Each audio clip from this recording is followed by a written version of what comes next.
सुस्वागतम. मुरांबा मालिकेच्या आजच्या भागामध्ये सीमा आता आरतीकडे आलेली असते. तर आता इकडे रेवाची आई आलेली असल्यामुळे आरती म्हणते की त्या रेवाला आता सपोर्ट करायला तिची आई आली ना.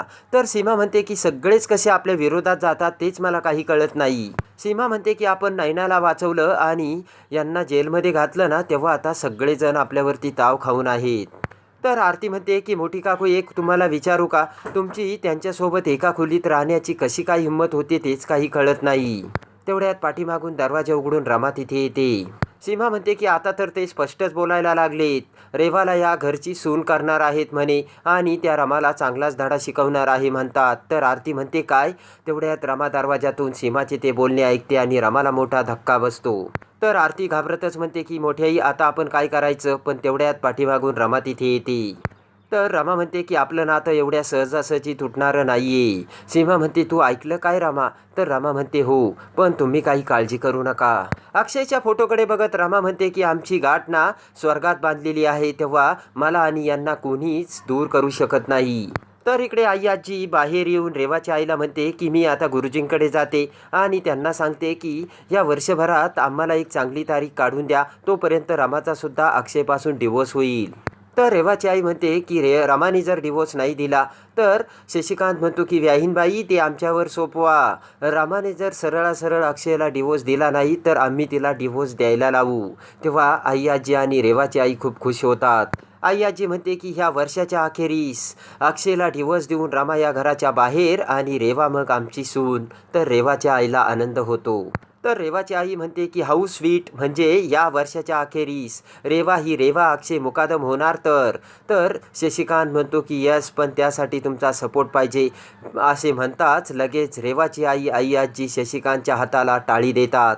तर इकडे अक्षय रमाचे बेडरूममध्ये येत रमाला म्हणतो की अगं रमा, तुला तुझ्या आईकडे जायचं होतं ना. तर रमा म्हणते की हे काय निघायचंय? तर अक्षय म्हणतो की अगं हे काय, तुला आवरायचं होतं ना अजून. रमा म्हणते अशीच जाते मी. अक्षय म्हणतो की अगं अजून वेण्याही नाही बांधल्यात. तर रमा म्हणते की आता वेण्या नाही बांधत, तसेच जाते मी. रमा म्हणते काय झालं, असे केस छान नाही दिसत का? तर अक्षय म्हणतो की असंही छान वाटतं, कोणीही तुझ्याकडे बघून म्हणल की माझंच रूप तुझ्यात दिसतंय. तर रमा ही लाजून चोर होते. तर इकडे रमा ही हसतच अक्षयपासून निघून कावेरीच्या घरी येते. तर नैना ही बसलेली असताना रमा ही नैनासमोर येते आणि नैनाकडे बघत मिठी मारते. तेवढ्यात कावेरी तिथे येत रमाला म्हणते की आलीस का रमा? आणि ऐक, शेजारच्या काकूंनी तुझ्यासाठी गौरी दिल्यात बरं का, यावर्षी तू गौर बसवली ना.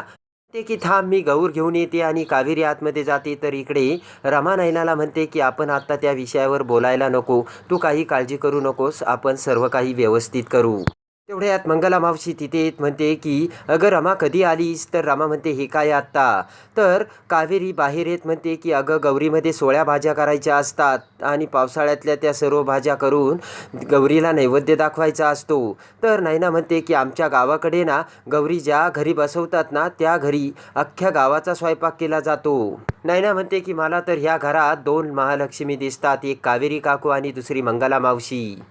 तर मंगला मावशी म्हणते की त्या गौरीसमोर एक बाळ ठेवलेलं असतं ना, त्यातलीच आमची ही छोटीशी बाळ म्हणजे रमा.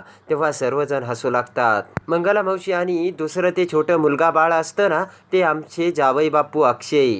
कावेरी आता रमाला त्या गौरी लगेचच बॅगमध्ये भरून देते. तर रमा निघून जाते. तर आता इकडे नैना ही बसलेली असताना अचानक काही गुंड तिथे येतात आणि म्हणतात की हीच ती मुलगी आणि उचला रे हिला. तर मंगला मावशी आणि कावेरी त्या गुंडांना अडवण्याचा प्रयत्न करतात, पण ते गुंड ऐकायला तयार नसतात. नैना ही खूप घाबरलेली असते. पटकन त्यानंतर मावशी ही करंड्यातील सर्व कुंकू त्या गुंडांच्या डोळ्यात टाकते. तेव्हा डोळे चोळत ते गुंड म्हणतात की ए काय टाकलं रे हिने? तर तेवढ्यात पंकजसुद्धा तिथे येतो आणि त्या गुंडाला अडवू लागतो. तर नंतर गुंड एक चाकू घेऊन तो पंकजच्या मानेवरती धरतो. तर लगेच सर्वजण घाबरतात. तेवढ्यात नैना म्हणते की थांबा, त्यांना सोडा, मी तुमच्यासोबत येते. तर मंगला मावशी म्हणते की नाही ना. त्यानंतर नैना ही त्या गुंडांसोबत जाते. तर बाहेरून गुंड कडी लावून घेतात. तेव्हा मंगला मावशी आणि कावेरी मोठ्याने ओरडू लागतात. तर इकडे आता गौरी घेऊन रमा ही सायकलवरून जात असताना मंगला मावशीचा रमाला फोन येतो. सायकल थांबवत रमा ही तो फोन उचलते. तर रमा म्हणते की मावशी तू एवढी का घाबरली? तर मावशी म्हणते की नयनाला गुंड घेऊन गेली. तेव्हा कुठे गेली असतील काय माहिती? तर रमाला सुद्धा मोठा धक्का बसतो. तेवढ्या तिकडे नयना रमाच्या मोबाईलवरती तिला कुठे घेऊन आले त्याचं लोकेशन पाठवते. तर रमा मावशीला म्हणते की नयनाने लोकेशन पाठवलंय, तेव्हा तू काही काळजी करू नको, मी सर्व काही व्यवस्थित करते. तर लगेचच त्या लोकेशनप्रमाणे रमा ही सायकलवरून तिकडे जाऊ लागते. इकडे एका खोलीमध्ये नयनाला घेऊन ते गुंड येतात आणि एका खुर्चीला नयनाला बांधून ठेवतात. तर इकडे नयना त्या गुंडाला म्हणत असते की सोड नाही तर मी ओरडेल. तेव्हा तो गुंड म्हणतं किती जरी ओरडलं ना तुला सोडवायला कोणीच येणार नाहीये. तर इकडे मोठ्याने नयना ओरडत असते की वाचवा वाचवा. तेवढ्यात रमा सायकलवरून तिथे येते आणि नयनाचा आवाज ऐकते आणि समोर नयनाला बघते. तर तेवढ्यात शशिकांतसुद्धा तिथे येतो आणि म्हणतो की मी आलो नयना तुला वाचवायला, आणि खोटे खोटेच त्या गुंडांना ढिशूम ढिशूम करू लागतो. शशिकांत म्हणतो की नयना तुला काय वाटलं की मी तुला सोडेन म्हणून? तर नयना म्हणते की शशी तू खूप चुकीचं वागतोयस. तेव्हा शशिकांत म्हणतो की मला वागावं लागतंय कारण तू आहेस तशी. शशिकांत म्हणतो की मला तू किती त्रास दिला आठव, मला पोलीस स्टेशनला पाठवलंस. शशिकांत म्हणतो की मी तुला सोडवेन असं तुला वाटतं का? लगेच एक गुंड नयनाला चाकू काढतो. तेव्हा चाकू बघून नयना खूप घाबरते. तर रमा त्यांचा तो सर्व प्रकार बाहेरून बघत असते. तर तो गुंड लगेचच नयनाला चाकू समोर धरतो. तेव्हा नयना म्हणते की मी तुझी माफी मागते, सोड मला शशी. तेवढ्यात रमा समोरून काठी घेऊन तिथे येते आणि शशिकांत रमाला बघत म्हणतो की अरे बाप रे रमा तू इथे? आणि लगेच शशिकांत त्या गुंडांना खुणावतो आणि ते गुंड दुसऱ्या दरवाजाने हे रमाकडे जाऊ लागतात. तर इकडे शशिकांत रमाला म्हणतो की ये ये रमा, नयनाला वाचवायला ये. तर रमा ही ताठ मानेने पुढे येऊ लागते. तर काठी पुढे करत रमा म्हणते की शशिकांत मुकादम सोडा तिला. त्याच वेळेस पाठीमागून गुंड हे रमाला धरण्यासाठी येऊ लागतात. तर शशिकांत रमाला बोलण्यात अडकवत असतो. शशिकांत म्हणतो की रमा काठी मारू नको, काठी खूप लागते. तर पाठीमागून ते गुंड लगेचच रमाला ढकलून देतात. तेव्हा शेजारीच बसवलेल्या गणपतीसमोर रमाचे डोके टेकते आणि रमाच्या डोक्याला गणपतीचा गुलाल लागलेला असतो. तर शशिकांत म्हणतो की अरे रे दोन बायांची काय अवस्था झाली रे. शशिकांत म्हणतो की रमा समजलं का, लायकीत राहायचं, पुरुषांशी पंगा घ्यायचा नाही. शशिकांत म्हणतो की पुरुषाला कधी चॅलेंज द्यायचं नाही आणि माझ्यासारख्या पुरुषाला तर नाहीच नाही. आणि लगेच शशिकांत खुर्चीला लाथ मारून नयनाला खाली पाडतो. तेव्हा रमा जोराने ओरडते नयना. शशिकांत म्हणतो की बायकांना चिरडायला तोफीची गरज नाही, माझी टाचच पुरेशी आहे. असे म्हणत शशिकांत आता नयनाला मारण्यासाठी त्याची टाच वर करतो. तेवढ्यात रमा ही शेजारची काठी घेऊन त्या दोन गुंडांच्या डोक्यात मारते आणि तीच काठी शशिकांतवरती भिरकावते.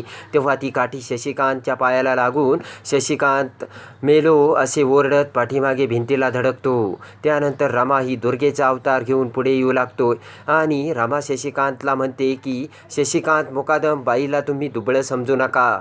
रमा म्हणते की तुम्ही सुद्धा एका स्त्रीच्या पोटी जन्म घेतला म्हणूनच तुम्ही हे जग बघताय, हे विसरू नका तुम्ही. शशिकांत मुकादम, तुमच्यासारख्या पुरुषाला जी जन्म देऊन जग दाखवू शकते, तर तुमच्यासारख्या पुरुषाला ती अद्दलसुद्धा घडवू शकते. तर शशिकांत मुकादम मोठ्याने ओरडू लागतो. तर रमा म्हणते की आवाज खाली. तर एक गुंड चाकू उगारू लागताच रमा त्याच्या डोळ्यामध्ये सर्व गुलाल टाकते आणि लगेचच त्या गुंडांच्या डोळ्यात गुलाल जाऊन ते इकडे सैरभैर पळू लागतात.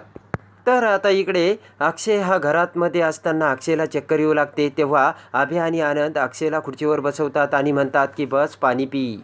तर पाणी पिताच आनंद म्हणतो की अक्षय आपल्याला अजून आरतीची तयारी करायची, तू थोड्या वेळती बेडरूममध्ये जाऊन पड बरं आडवा. तर अक्षय म्हणतो की हो, पण रमा अजून कशी आली नाही, किती वेळ झालाय ती गेली. अक्षय म्हणतो मी बराच वेळपासून तिला फोन लावायचा प्रयत्न करतोय पण ती फोनच उचलत नाहीये. अभय म्हणतो की अक्षय काही काळजी करू नकोस, सर्व काही ठीक होईल. अभय म्हणतो की अक्षय तू काही काळजी करू नको, आरतीची तयारी आम्ही करतो. पण तू मला सांग ना, तू शुगर आणि ब्लड प्रेशर कधी चेक केला होतास? अक्षय म्हणतो बरेच दिवस झाले.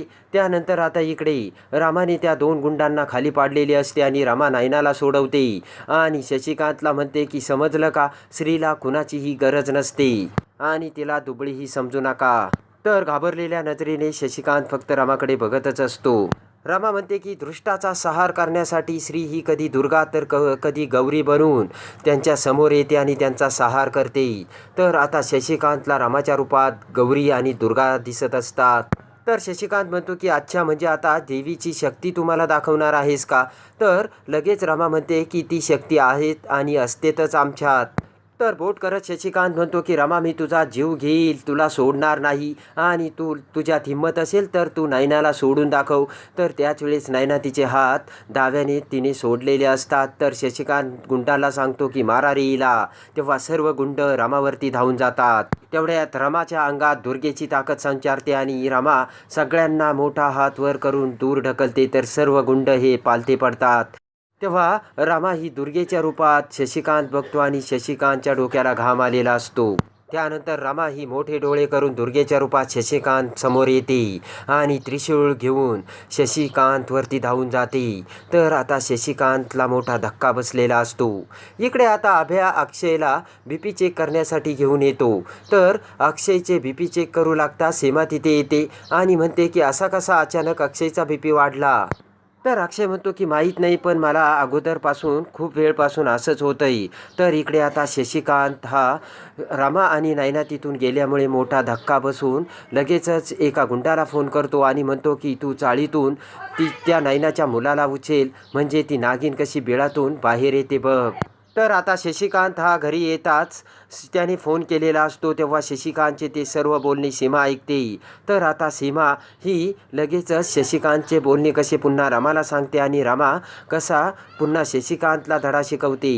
हे बघण्यासाठी आणि मुरंबा मालिकेच्या डेली अपडेटसाठी आपल्या चॅनलला लाईक करा, सबस्क्राईब